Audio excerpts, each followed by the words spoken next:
Price the lord. ಇಂದಿನ ವಾಚನದ ಧ್ಯಾನಕ್ಕೆ ತಮಗೆಲ್ಲರಿಗೂ ಸ್ವಾಗತ.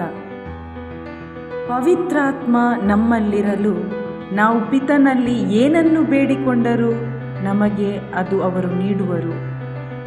ಪ್ರೀತಿಯ ಸಹೋದರ ಸಹೋದರಿಯರೇ, ಇಂದಿನ ಶುಭ ಸಂದೇಶದ ಮೂಲಕ ಯೇಸು ತಮ್ಮ ಮರಣದ ಮುಂಚಿತವಾಗಿ ತಮ್ಮ ಶಿಷ್ಯರಿಗೆ ಆ ಕಾಲವು ಬಂದಾಗ ನೀವು ನನ್ನ ಹೆಸರಿನಲ್ಲಿ ಏನನ್ನು ಕೇಳಿದರೂ ನಿಮಗೆ ಅದು ಸಿಗುವುದು ಎಂದು ತಿಳಿಸುತ್ತಾರೆ. ಇಲ್ಲಿ ಆ ಕಾಲ ಎಂದರೆ ಪವಿತ್ರಾತ್ಮರ ಆಗಮನ.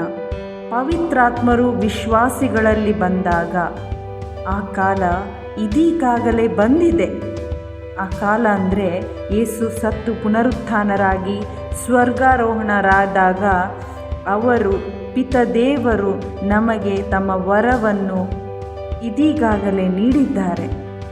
ಆ ಪರಿಶುದ್ಧಾತ್ಮರು 2000 ವರ್ಷಗಳಿಂದ ಕಾರ್ಯೋನ್ಮುಖರಾಗಿದ್ದಾರೆ. ಅವರು ನಮ್ಮಲ್ಲಿಗೆ ಬಂದಿದ್ದಾರೆ. ರೋಮ 8:26 ನಮ್ಮ ದೌರ್ಬಲ್ಯದಲ್ಲಿ ನೆರವು ನೀಡುವವರು ಪವಿತ್ರಾತ್ಮರಾಗಿದ್ದಾರೆ. ಪವಿತ್ರಾತ್ಮರು ನಮ್ಮಲ್ಲಿದ್ದಾಗ ಮಾತ್ರ ನಮಗೆ ಹೇಗೆ ಪ್ರಾರ್ಥಿಸಬೇಕು, ಯಾವುದಕ್ಕಾಗಿ ಪ್ರಾರ್ಥಿಸಬೇಕು ಎಂಬುದನ್ನು ನಾವು ತಿಳಿಯುತ್ತೇವೆ. ದೇವರ ಚಿತ್ತದ ಪ್ರಕಾರವೇ ಪವಿತ್ರಾತ್ಮರು ದೇವ ಜನರಿಗಾಗಿ ಭಿನ್ನಯಿಸುತ್ತಾರೆ. ಪ್ರಿಯರೇ, ಇವತ್ತು ನಮ್ಮ ಪ್ರಾರ್ಥನೆಗೆ ಯಾಕೆ ಉತ್ತರ ಸಿಗುತ್ತಿಲ್ಲ? ನಮ್ಮ ಪ್ರಾರ್ಥನೆ ಫಲಕಾರಿಯಾಗಬೇಕಾದ್ರೆ ನಾವು ಏನು ಮಾಡಬೇಕು? ಪ್ರಿಯರೇ, ಮೊದಲನೆಯದಾಗಿ ನಮ್ಮಲ್ಲಿ ಪವಿತ್ರಾತ್ಮ ಸ್ವೀಕಾರವಾಗಬೇಕು. ಪವಿತ್ರಾತ್ಮರಿಲ್ಲದೆ ನಾವು ಮಾಡುವ ಪ್ರಾರ್ಥನೆಗಳು ಫಲಕಾರಿಯಾಗುವುದಿಲ್ಲ. ಸಂತ ಪೌಲರು ತಿಳಿಸುತ್ತಾರೆ, ಪವಿತ್ರಾತ್ಮ ಪ್ರೇರಿತರಾಗಿ ನೀವು ಪ್ರಾರ್ಥಿಸಿ ಎಂಬುದಾಗಿ. ಇನ್ನೊಂದು ಕಾರಣ, ನಾವು ನಮ್ಮ ಪ್ರಾರ್ಥನೆ ಸ್ವಾರ್ಥ ಲಾಭಕ್ಕಾಗಿ ನಮ್ಮ ಚಿತ್ತದಂತೆ ನಾವು ಪ್ರಾರ್ಥಿಸ್ತೇವೆ. ನಾವು ಅಳಿದು ಹೋಗುವ ಇಹಲೋಕದ ಸಿರಿ ಸಂಪತ್ತಿಗಾಗಿ, ಈ ಲೋಕದ ಜೀವಿತಕ್ಕಾಗಿ ಮಾತ್ರ ಪ್ರಾರ್ಥಿಸುತ್ತೇವೆ. ಅದು ದೊರೆಯುತ್ತದೆ. ಅದು ದೊರೆತರೂ ಕೂಡ ಪ್ರಿಯರೇ, ನಮ್ಮಲ್ಲಿ ನಿಜವಾಗಿ ಸಂತೃಪ್ತಿ ಇರಲ್ಲ. ಇನ್ನೊಂದು ಕಾರಣ ನೋಡೋದಾದರೆ, ನಮ್ಮ ಅಂತರಂಗ ಶುದ್ಧಿ ಇಲ್ಲದೆ ನಾವು ಪ್ರಾರ್ಥಿಸ್ತೇವೆ. ಹಲವು ಸಲ ನಮ್ಮ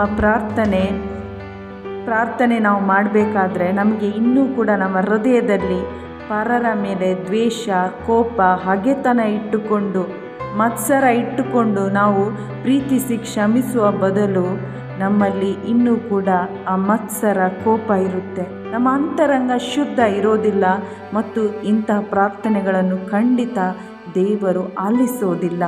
ಇದು ಫಲಕಾರಿ ಆಗುವುದಿಲ್ಲ. ಇದು ದೇವರ ಚಿತ್ತವಲ್ಲ. ಪ್ರಿಯರೇ, ನಮ್ಮಲ್ಲಿರುವ ಸ್ವಾರ್ಥ ಸಾಯಬೇಕು. ನಿಜವಾದ ಆನಂದ ನಮ್ಮಲ್ಲಿ ಯಾವಾಗ ಇರುತ್ತೆ ಅಂತೇಳಿದರೆ, JOY ಜಾಯ್, ಆ ಟ್ರೂ ಆನಂದ ನಮ್ಮಲ್ಲಿ ಇರಬೇಕಾದ್ರೆ ಜೀಸಸ್ ನಮ್ಮ ಜೀವಿತದಲ್ಲಿ ಫಸ್ಟ್ ಆಗಿರಬೇಕು. ಮೊದಲು ದೇವರ ಸಾಮ್ರಾಜ್ಯಕ್ಕಾಗಿ, ಅವರ ಸತ್ಸಂಬಂಧದಲ್ಲಿ ನಾವಿರಬೇಕು, ತವಕ ಪಡಬೇಕು. ಎರಡನೇದಾಗಿ ಅದರ್ಸ್ ನೆಕ್ಸ್ಟ್, ಪರರು, ನಮ್ಮ ಸಭೆಯವರು, ಇನ್ನಿತರು, ಕುಟುಂಬದವರು, ಇತರರು, ಅವರು ನೆಕ್ಸ್ಟ್ ಆಗಿರಬೇಕು. Jesus first, others next. ಮತ್ತು ಮೂರನೆಯದಾಗಿ ವೈ, ಯು ಯೋರ್ ಸೆಲ್ಫ್, ನಾನು ಎಂಬುದು ಲಾಸ್ಟ್ ಆದಾಗ, ನನ್ನ ಸ್ವಾರ್ಥ ಸತ್ತಾಗ, ನನಗೆ ಇಂಪಾರ್ಟೆನ್ಸ್ ಕೊಡುವ ಬದಲು ಯಾವಾಗ ನಾನು ದೇವರಿಗೆ ಮೊದಲ ಆದ್ಯತೆ ಕೊಡ್ತೇನೋ, ಇತರರನ್ನು ನಾನು ಪ್ರೀತಿಸಿ ಕ್ಷಮಿಸಿ ಅವರಿಗೆ ಮಹತ್ವವನ್ನು ಕೊಡ್ತೇನೋ, ಆವಾಗ ನನ್ನಲ್ಲಿ ನಿಜವಾದ ಆನಂದ ಕಾಣಲು, ತೃಪ್ತಿ ಕಾಣಲು ಸಾಧ್ಯ.